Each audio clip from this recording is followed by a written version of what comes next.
Welcome to Allies or Enemies. I'm Jess. And I am Shawn, and this is, we're at the second last video. This is the 9th video in our top 100 favorite board games of all time series. And this time we're going to be counting it down from 20 to 11. As usual, please like, leave a comment, subscribe, all of that. And thank you so much to everybody who commented on our last video. We really appreciate it. And I didn't think about this when we started, but you're actually going to get to do the ultimate number one next video. Nice. Because I'm going last this video, but that means you're going first this time. So let's get rolling. My number 20 is Welcome To. Welcome To is a flip and write. You each have your own individual sheets that you're filling in to build your community. The goal is to put your houses, and they always have to be in ascending order, and then you add elements like fences to do groups of houses, you fill in pools, you complete parks. How it works is each turn 3 cards get flipped, and then you have to choose a house number and then an action that goes with that card. So it's simultaneous action. There's never a point where someone's the leader picking and everyone else gets the scraps.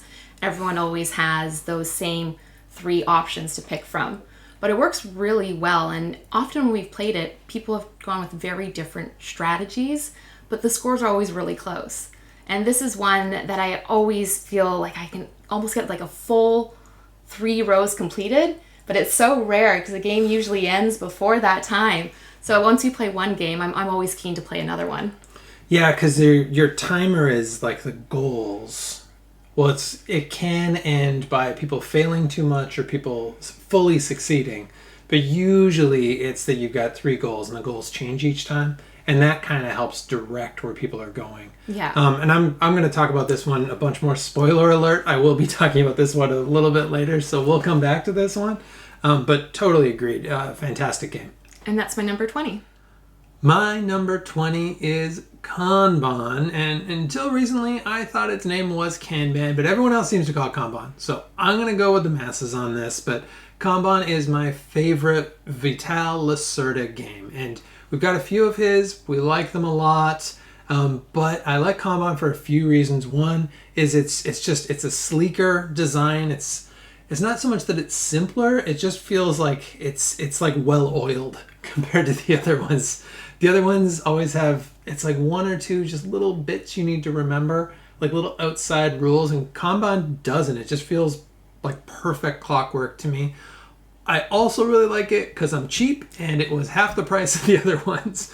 Honestly, we bought the driver's edition just before EV came out, and I don't regret it. It was like half the price, and I really like how it looks. Sorry, Ian O'Toole, the new version looks great as well, but I actually really like the driver's edition. I think if you can find it, pick it up. Yeah, it works really well. I had this recently as well, so I really enjoy it. And has the fun element of the different type of manager that you can use. So you can have nice Sandra or mean Sandra. So it's nice to mix that up a little bit. We typically play nice, but maybe we'll introduce more of the mean Sandra. Yeah, I think we've only played nice so far, but it'd be interesting. I think we're getting better at it, and we kind of get it now. But there's different ways you can go in this too. There's different routes. It's not laid out for you.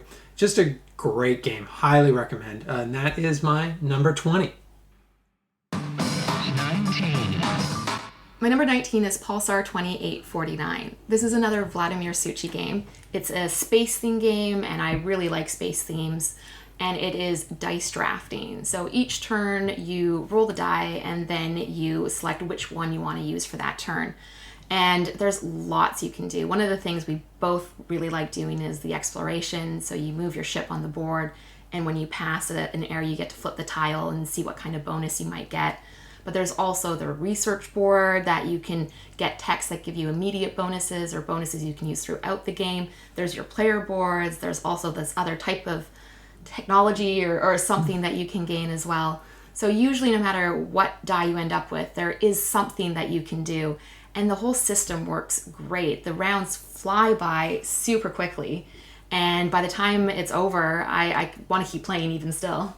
Yeah, and there's a lot of variability in this game as well, because there's, like you were saying, that there's all the different scoring, but there's also, for all of those, there's multiple versions of the research track. There's multiple sides to all of the player boards, and all of the player boards are asymmetrical, and there's different end game goals and different ones of those special like little satellite tiles will come out, and there's even two sides to the galaxy board, so you can really mix and match. And a good chunk of the scoring isn't done until the end. So there's been times when I haven't been too sure if I've been in it and ended up winning because of just calculating all the scores at the very end, which works really well. And that's my number 19. My number 19 is Unfair. And I'm a huge sucker for theme parks, and I'm always looking for a theme park game that works. And I found a lot of them haven't really worked for me. And this is the closest to what I want, because it's got so much variability with all of the decks, and we've got the expansions, and I know that there's another 4 decks coming out as well, and another expansion, which I'm really excited about. But even right now, that means we got 10 different decks, and there's just a bunch of ways to play it, and you're building a theme park, and your theme park is going to be different every time, because you've got dinosaurs and vampires and robots and pirates, and it's kind of like everything I like, and it's in a theme park, and it's not a perfect game.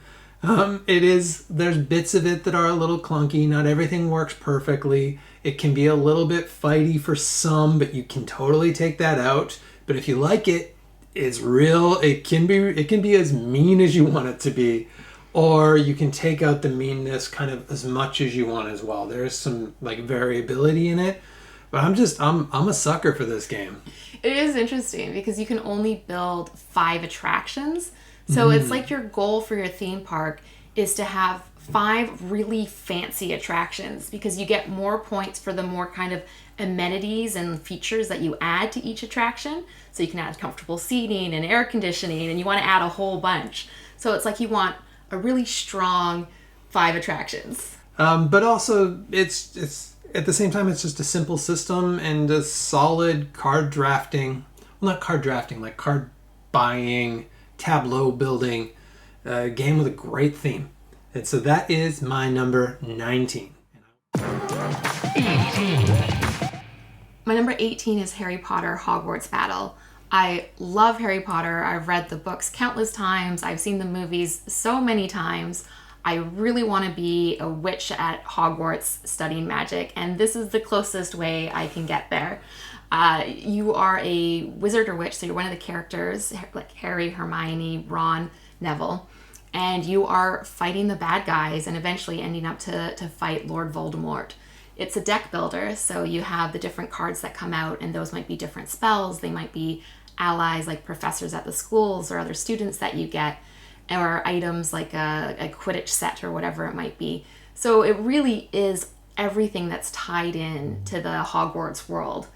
If you took away the theme, I don't think I would love this game nearly as much. But it's all about that for me, and I really like it. And whenever we play it too, it's super fun, because whenever Gilderoy Lockhart comes on, you're just like, yep, I'm going to get the best wizard. He is top wizard. Most charming smile, 3 years running. You don't get that if you're not a top wizard. I think we established in the films, didn't we? Number 1 wizard of all time. So we have our favorites that come out, and whether we want them to play well or not, we always get those. So it adds a lot of fun to it. Yeah, this one isn't on my list, and it's mostly because I think the expansions missed the mark a little bit for me, and so it's kind of thrown it off. But I love the theme as well. I'm always Neville. Neville's my fave of the main ones. He's my favorite non-Gilderoy Lockhart wizard, second best wizard, and it is a lot of fun being the players, and we do really get into it because we both know the world so well, and we're both just such big fans of the franchise that when the characters come out, we do tend to kind of play along a little bit more than we do in other games, which is a lot of fun. And the boxes look great. They're little suitcases, so fantastic boxes. That's my number 18. My number 18 is from a designer that we've had on this list quite a few times already, and we've already had a couple from this series, but this is my top of the West Kingdom games. This is Viscounts of the West Kingdom, and Viscounts is actually the first one of the West Kingdom trilogy that we picked up. We just kind of didn't get into the first two for whatever reason. We didn't pick them up. Then when this one came out, there was a lot of buzz, and we decided, okay, let's give it a whirl. And then we loved it, and we went back and we got the rest of them, and we really enjoy the whole series. But this is still my favorite. It's the first one I played in the series, and it's still my favorite. It is a little bit heavier, probably about in line with Paladins. Paladins maybe just a smidge heavier. But it's got a really good mix of the deck building and then also everything that you're doing on the board. And I appreciate deck building games, but I really like when the deck building connects to everything else. And it's you're kind of building your like mini tableau that changes all the time. You got 3 cards out, and those cards give you your actions. Your actions let you do things like building up the castle, which is fun because you're actually moving people up the castle. And then also collecting books and also getting more people to add to your deck and building buildings. And so there's a lot of different things, but it's also like a kind of a tightly enclosed system within those things. And I really feel like this is Shem Phillips. He built up through his other games. And this is kind of him like nailing it, putting all those pieces together in what is my favorite of the Shem Phillips games. We were so close to having a match. Oh, almost. Almost. 17. My number 17 is Viscounts of the West Kingdom. And I agree with everything you said. On the main player board, your worker, you can only move the amount of spaces for the card you put down. So that leads to some interesting decision making of how far you want to go to be able to complete those particular actions. It also has a really interesting flow to the game because I often spend the first little bit wanting the bags because that lets me collect more resources. But then as I have more people on the castle or getting stronger manuscripts, those give me more resources. So I don't want those cards as much. So then I'm looking for how I can maybe get those out of my deck. So the decision of what cards to get and what ones to add is really interesting. And then the final game is triggered when either the deeds or the deck runs out, but it's scored. You get the points for whoever has the most of the opposite. So it's a really fun balance. If you see that one of them's running out and you don't have a lot, you might try and delay that deck running out just so that you might be able to score on the other one. And so that's my number 17. My number 17 is Clank Legacy Acquisitions Incorporated. And someone had asked last time, because this was on your list last time, about playing it through with 2 players. And honestly, we were really on the fence about that. And we thought about, should we be 2 players each, or is this really only 4 players? And really, it worked great with 2 players. The interesting thing with it is we were like a little bit aware that we wanted to finish all the things and like get all the cards. So it became this really interesting co-op, like almost co-op, but not co-op. It was like a very tenuous co-op where as soon as someone's finished the whatever the thing is, you're immediately stabbing them in the back and getting out of the dungeon. So it was like a little bit of teamwork to a point, and then but knowing you're going to turn on each other at like a moment's notice, which actually made for a more interesting game of Clank. Yeah, I would agree with that.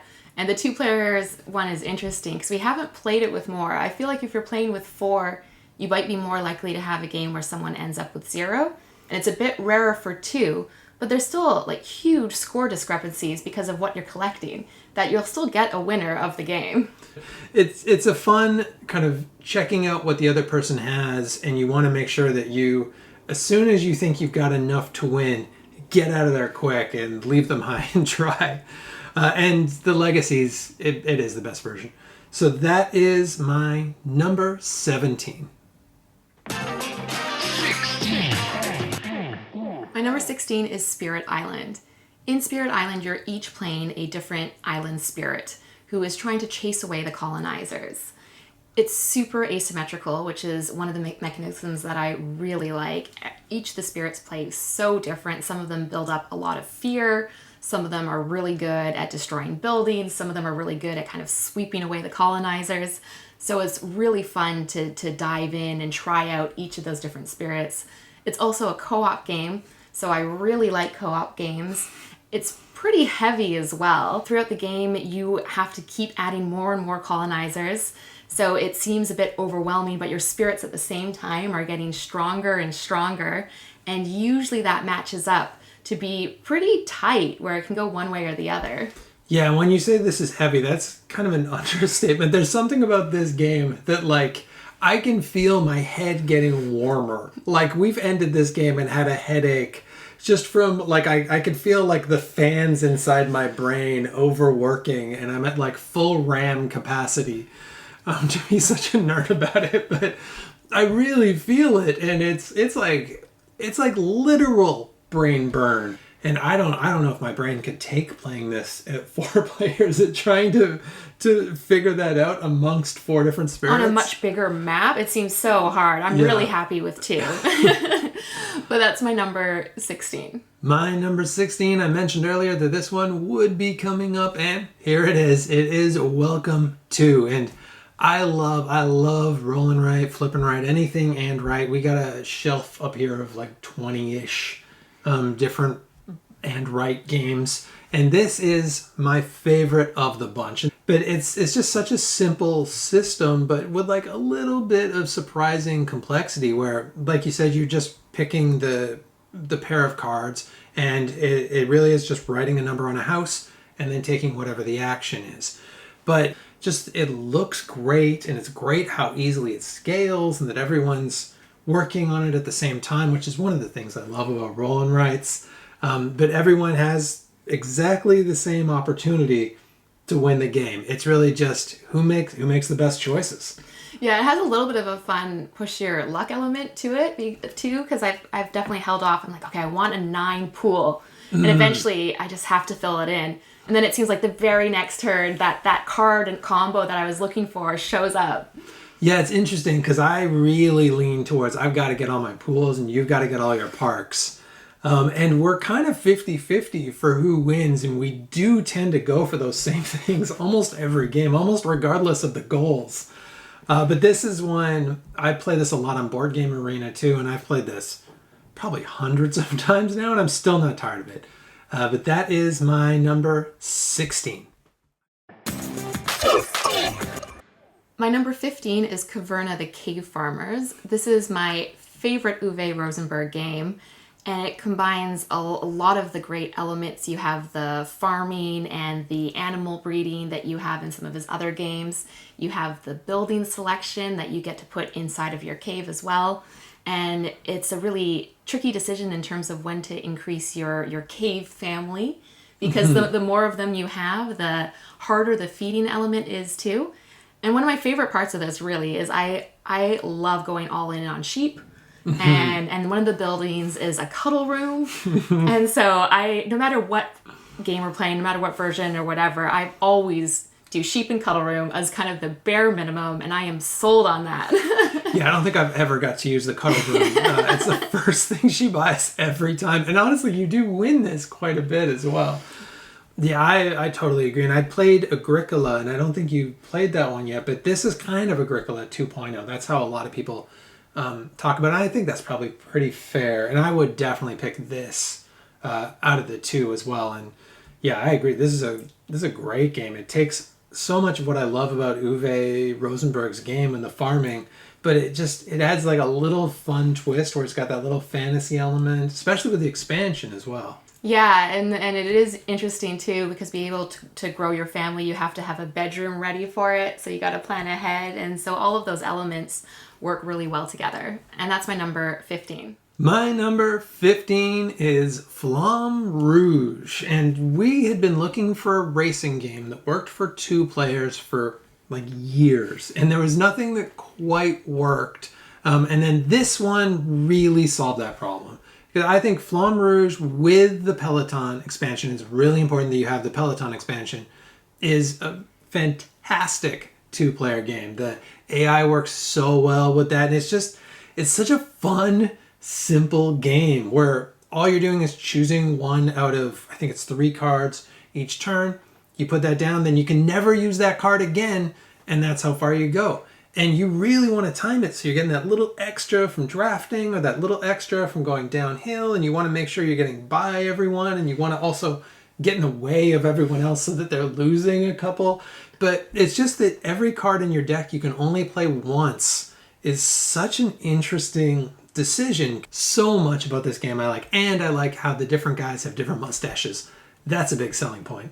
Well, the interesting thing for this one as well is if you're at the front, you take a penalty. So you have to factor in everything you spoke about, but you also want to try and not be the very front of the pack, or else by the time you come to the end, you might be left with only 2s in your card, and you might have raced to there and got nearer there first, but just not quite able to cross the line. Yeah, if you start hot, you end up with just a deck full of penalty cards. Yeah. So it really is a slow and steady wins the race. And the AI does such a good job of balancing it out. And they actually win sometimes, or they just get in our way a lot.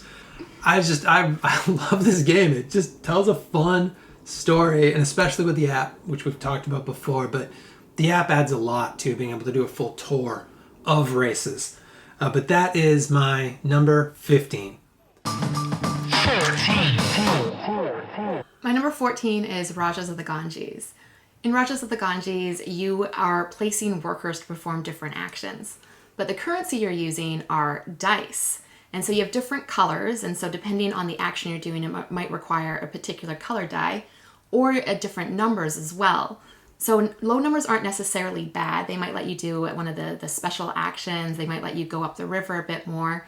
But high numbers might be better for buildings. So you have to constantly be changing your strategy and what you're going for based on the numbers that are on your dice.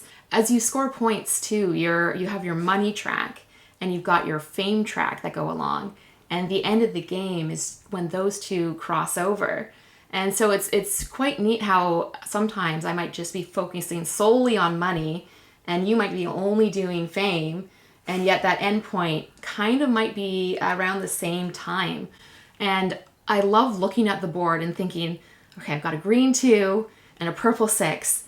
What can I do? And then kind of staring at that and then having that moment of realization of I'll go here first and then that will give me this thing that can give me that. Yeah, it's interesting how the different things all interact with each other too. How like the river gives you some of the different character powers, and the buildings help to trigger maybe the river power. It really you can kind of cascade effects in some ways and plan ahead really well. But then people will just go on your spot and it ruins all of your plans. Yeah, that cascading element is really appealing for it. And that's my number 14. My number 14 is Tricarian, and I love the theme for Tricarian. You're Victorian era magicians competing to be the best magician, and you've got different magicians with different powers, especially when you play at like the higher levels. And you're learning tricks, you're loading tricks, you're getting resources to make tricks, you're sending out assistants to like the dark alleys and sending out assistants to the theater, and that theme just really grabs me. And the amount you can level it up, we haven't even played with all the stuff yet because it's a lot to play this at kind of the most difficult level with the magicians, the magician powers, and the crystal ball thing, and the dark alley, and everything else. So there is a lot of scaling you can do. This is a fantastic theme. It did not make my top No, 100 it did not. at all. And part of that it just hasn't clicked with me yet. Shawn's really hoping I'm going to get on board. But it's a worker placement that you program your cards. So you decide at the start of the round, put your cards down, face down of where you're going to go. And I just get so frustrated when I think, all right, I'm going to put my magician downtown and do 2 things. And it's going to be great. And then you get there first.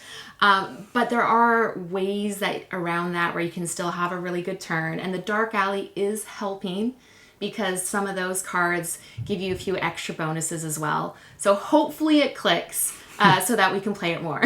Yeah, I'm always trying to win her over on this. I want to sell her on this, so if you like this game, please comment so we can win Jess over, because I want to play this game more because I really like it, and that is why it is my 14. My number 13 is my favorite Alexander Pfister game, and this is Great Western Trail. In Great Western Trail, you are cowboys that are trying to sell your cattle and move them along various distances across the country.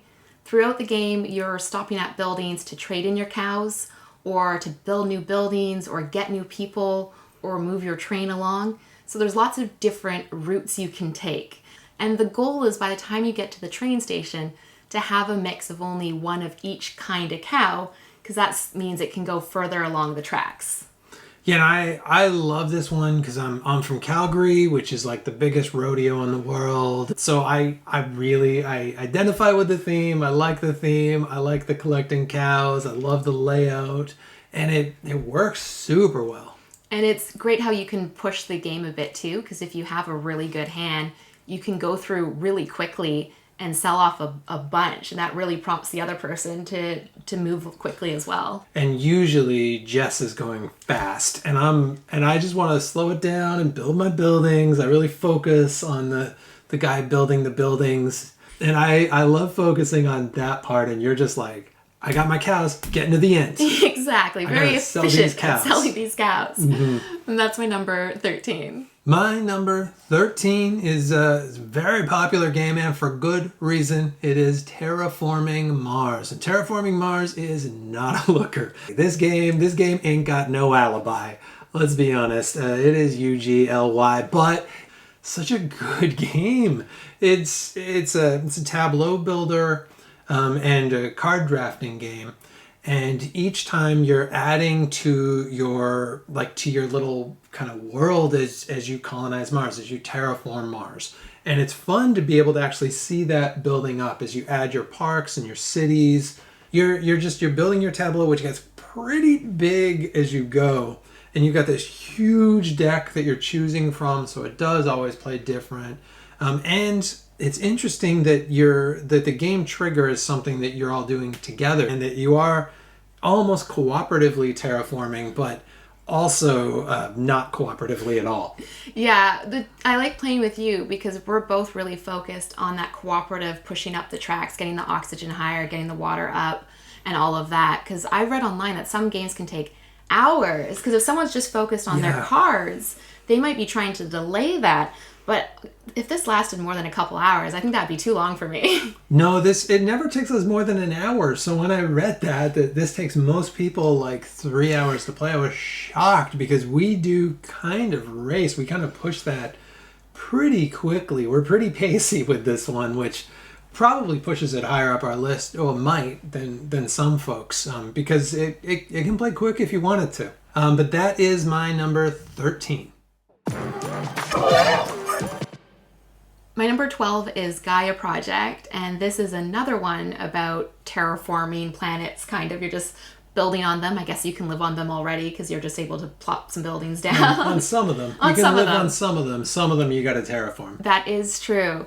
It is asymmetric incredibly, so you're playing as different types of alien species, which lets you live on different types of planets.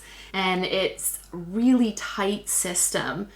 You are always trying to use your resources and get the levels that you want to be able to then benefit from the production that's going to happen on the next turn. So again, this is one that is really thinky and trying to plan it out for the next couple of turns and get yourself in a good position. Well, one of the things that I really like about it is the solo mode too. I think it's one of the, if not the best solo mode of any game. I can happily play this one solo, and it almost feels the same. And there's even asymmetric powers for the solo powers, and because the asymmetry is so at the heart of this one, and I think really, really makes it great. Yeah, I haven't played the solo mode, but every different alien species you're playing has a very different way to play and different focuses, which is fantastic. And that's my number 12. My number 12 is Scythe. And Scythe is, it has that kind of immersive thing where you really put into that world. And it's a world that I like because it's steampunk, and it's, it's World War, and it's got this like science-y element, and the art is so wonderful and everyone always talks about that part, but the game just works really well, and it is primarily a resource management game. You do have the area control of, moving out your workers and moving out your mechs, but really the focus is getting your workers into those spaces where you're going to be able to get enough wood or enough grain or enough whatever metal to be able to do both the top and the bottom actions on your turn. And really your goal is to align that so that you're always doing the top and the bottom. And you're setting yourself up for the next turn to do the top and the bottom, and for the next turn to do the top and the bottom. And if you're doing that for the whole game, then you got a pretty good shot at winning this. Yeah, it's interesting for this one. I feel like every time we go to start a game, I need to take a few minutes to think about what my faction's power is, what my starting spaces are, and what that player board is. Because the player boards aren't associated with the faction, and they're so different in terms of which top actions pair with which bottom. So I really feel like I need 5 minutes at the beginning to kind of really set my strategy, at least for that beginning part of the game. This is really one that you're going to get better at as you play, so it can be a little tricky for new players playing against experienced players. You do kind of want to be same experience level, but as you build up that experience level, I think there's always more to it, so you don't really get bored of it either. But that is my number 12. My number 11 is Dune Imperium. And before we played this, we decided we would read the book. I really like it when a board game is a bit more of an experience. So if it introduces me to a book I hadn't read or a movie I hadn't seen, I think that's great.